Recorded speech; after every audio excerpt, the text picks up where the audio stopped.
Tara, tignan natin na idol yung ating labanos na tinanim natin ng January 15. Ayan. So magdadalawang buwan na to. Mga laman na rin siya kaso hindi ganun kalaki yan. So medyo may mga kalaban. Ayun, uod. Hindi kasi tayo nagamit ng mga systemic insecticide. Ang ginagawa natin, sarili natin formulation. Kaya hindi siya ganun ka-effective, pero mini-maintain natin siya kahit papaano, wag lang kumalat. Isang plat lang to.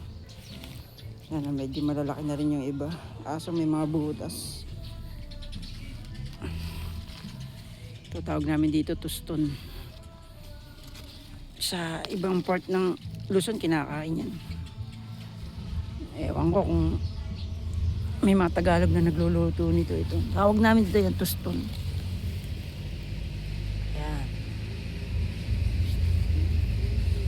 Yung kinuha natin kanina spinach.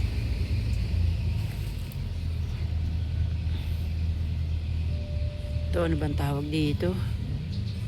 Tawag ko rito marijuana ng pusa. Kasi gustong gusto ng pusa yung ugat nito.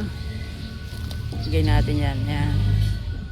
Pag may nabubunot akong ganyan, nalagay ko yan dyan. Mamaya ngangat-ngatin na ng pusa yan. Yan. Yan natin yung ano. Bali sa March 15, 2 buwan na to. Konti pa siguro, mga 1 month, 2 months pa. Nakakatuwa lang kasi may mga bunga na.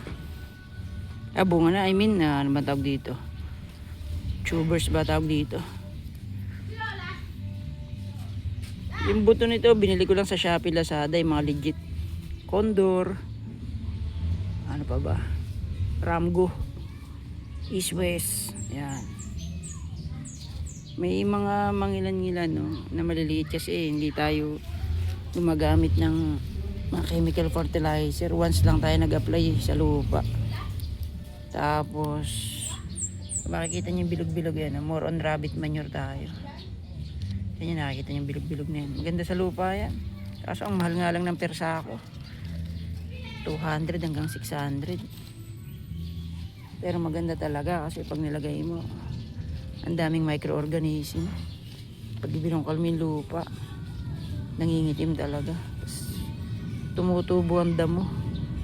Isang indikasyon maganda taba lupa. Ayan, pagka may mga gantong tumutubong damo.